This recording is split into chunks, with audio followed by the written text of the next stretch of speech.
Freedom of speech is, of course, a very important commodity in this world.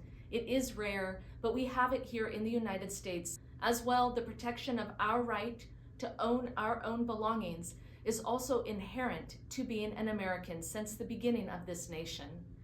And music is enjoyed by pretty much everyone here in the United States. I put this presentation together primarily because freedom of speech is at risk in the United States through the music industry. Some things have taken place that the general American population should be aware of. There have been some things that have happened that the American population should be able to find out about accurately. As well, there are people in the American music industry today who should be informed. I started working in the music industry back in 2019, and I was inspired by a particular songwriter who scored a number of hit songs and performed at the original 1969 Woodstock Music Festival and performed at the largest performance venues all around the world, the Sydney Opera House, Carnegie Hall, the Royal Albert Hall, everywhere. She was incredibly appreciated for her skilled vocals, as well as her incredible melodies, her genius performances on a guitar, and her ability to captivate thousands of people in a show. In fact, when she performed at Carnegie Hall and the Royal Albert Hall and Woodstock, it was just her on the stage, her and her guitar and the songs that she had written herself. And in the world of business, she was working only with her husband, who was her music producer, her manager, and who they had a almost religious experience together in music. This is the United States copyright law, and this is a collection of documents that I compiled on the behalf of an artist who was done very wrong in the world of business concerning music. And very unfortunately, this series of wrongdoings started all the way back in the 70s. This artist reached out to me because she could find no one who would listen to her anymore. I embarked on a quest to understand what had happened to her in terms of copyright abuse. Why did I do this? Mainly because no one else was listening to her problem any longer. She had exhausted her resources in terms of free legal advice, and many family members and friends had willingly gone to bat for her, but they could not make head nor tails of the information they received from major corporations who were controlling the use of her recordings. She was the originator of the songs, the melodies. She performed the songs herself, and her husband and her together paid for her shows and paid for her recordings. So it should have been a no-brainer as to her ownership of her music. And yet something strange was going on. This story bears repeating because it is something we can all learn from in the world of freedom of speech, as well as the world of owning our belongings as artists. So without further ado, here is my presentation. And this art piece is one that you picked out yourself. Yes, this is Sulamith Wolfing, a German fantasy artist, was a big influence on what I would call my persona. You know, I didn't know exactly what to wear. You know, at the beginning, I just wore like long peasant dresses and, you know, whatever suited me at the time. And the girl who worked at the record label and PR said, you know, we have to work on your look. I thought, what's that? You know, Right. This was way before anybody ever talked about branding or marketing or anything. So I thought, my look. She said, yeah, well, what would you, if you could wear anything you want, what would you fantasize yourself wearing or how would you wear your hair? And I thought, Sulamith Wolfing. Wow. I would dress like this.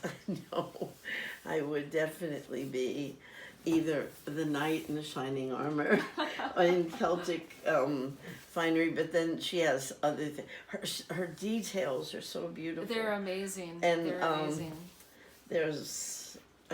It's all. Hi, I'm Corinne. I started a music company based on human rights in the music industry. I did this because of what I personally observed happen in the life of a platinum recording artist and Emmy-winning songwriter, Melanie, who between 1968 and 2024 wrote, recorded, and released 200 or 300 songs on her own music labels. So with Melanie, I felt like I had found a worthy champion. The United Nations issued 30 human rights. One of them deals with art. It's called Article 27, or the 27th human right. It says that 1, everyone has the right to participate in the cultural life of the community, to enjoy the arts, and to share in scientific advancement and its benefits. 2, everyone has the right to the protection of the moral and material interests resulting from any scientific, literary, or artistic production of which he is the author. Despite this human right officially held in place by the United States since 1948, in music today, trouble still exists. National headlines have almost become too commonplace. The actual trouble centers around ownership of the artist's musical artistic creations. These creations are often the closest thing to the heart of these artists. On the other end, the companies who have put money in are deeply concerned about the control of this money-making asset, and they normally have the power and money to control both media as well as government lobbyists. The struggle for the control of the artistic commodities in music has gone on and on, decade after decade. In music, we can see that there are 2 main commodities. The first is the written song and its accompanying music, which is often written out in music sheets. The U.S. Copyright Office calls this commodity a musical work. The second commodity is the performance of the music. When it is recorded, it is something that can next be sold in CDs, as digital files, on vinyl, etc., etc. The United States Copyright Office calls this other commodity a sound recording. It isn't complicated to understand that there is a written song as one valuable commodity, and there is a recorded performance of a song that is a separate valuable commodity. A songwriter uses a pen and paper or a computer to write lyrics. He or she can create the heart of the music on a piano or a guitar in the room. A sound recording can cost hundreds of thousands of dollars into the millions, especially when one is hiring the best artists in the world. This makes the recordings incredibly important to take care of correctly. In the United States music industry, the copyrights of both the musical work and the sound recording can be sold by the creators. Yet, per the 27th human right, the creator can never be completely separated from either of these creative assets. So this right to remain connected to one's artistic products has never been fully won before in the United States for artists. Copyrights of both the musical work as well as the sound recording are often disputed, bought, and sold. Another risk in copyright protection for all artists in music is changing terms and the use of various descriptions of these musical products. This is done primarily by people trying to explain the music industry, attorneys, industry executives, and leadership inside some of music's biggest companies. In 2024, owning the copyright for a song, its written lyrics, and its written out music on sheets might be called publishing, but back in the time that Melanie got started in her music career, it was referred to as a writer's share.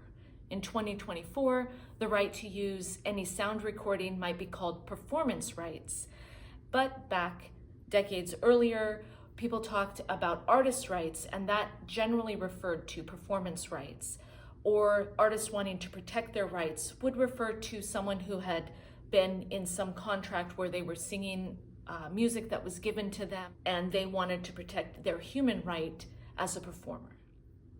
So we find these terms that are used by artists speaking to their family members or talking to their attorney or over lunch meetings or talking in studios. They might be jumbled or they might just be too vague as to exactly what they are referring to. But the actual term musical work and a sound recording are the terms that are used by the United States Copyright Office. Look what they've done to my song, Ma. Woo! The first time I heard about Melanie, I was working in Nashville, Tennessee for the first time in my life. And Melanie and I have mutual acquaintances from Los Angeles. A couple of these actually reached out to me and asked me to bring a DVD that I had in my possession to Melanie. And that was how I met her.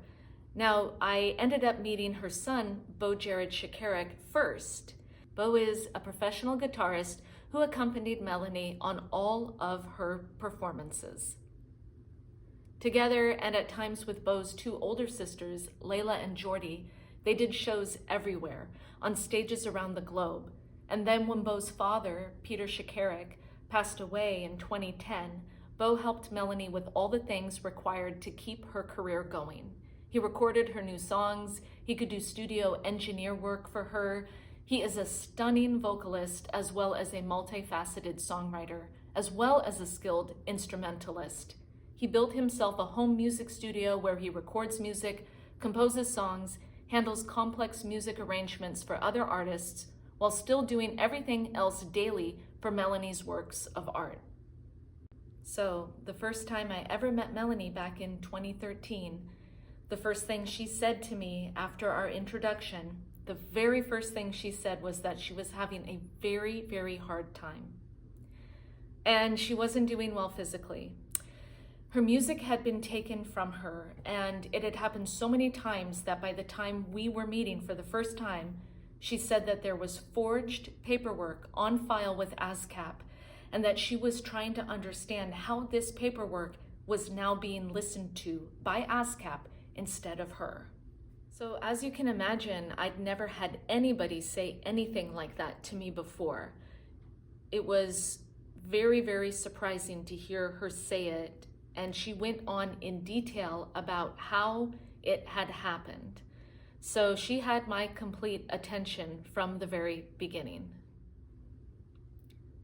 So I didn't know what ASCAP meant, so I asked Melanie, and she explained that ASCAP was the most important organization in the music industry in the entire world, who everyone listens to when a deal needs to be made concerning one of these musical commodities. And she explained that everyone listens to ASCAP, but ASCAP wasn't listening to her. So she was going around in circles on this problem, and she also said that she had lost a number of her closest friends in the music industry because she was challenging ASCAP. And after she received paperwork that she hadn't seen before and she hadn't signed, she was then disputing the paperwork. And at that point, she said a lot of people went away and disappeared. And that was one of the first promises I guess I just volunteered and gave her, which was that I wasn't going to just go away and disappear. I was going to see it through to the very end, because I was inspired by her work and I was inspired by her dedication to me as a fan and to all these other artists and people that she was looking out for throughout her entire career. ASCAP is the American Society of Composers, Authors, and Publishers. It's a not-for-profit organization that licenses music to businesses and collects royalties for its members.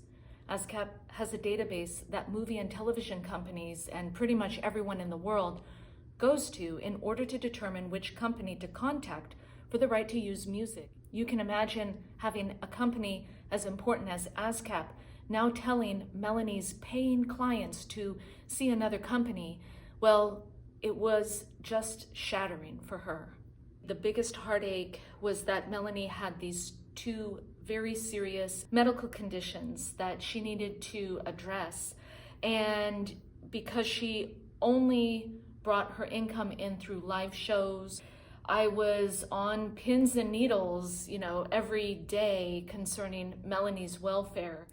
And she made me aware of different problems that she was dealing with, and how they affected her every movement and how it made every day a challenge. She had seen doctors. They had recommended surgery for her. She didn't have the money to pay for it. It was about 5 years of seeing this happen. She would go into the hospital and be there for months. This condition worsened. She was on tour in Australia, and she suffered a very dangerous fall where she broke bones in her hands and bones in her feet.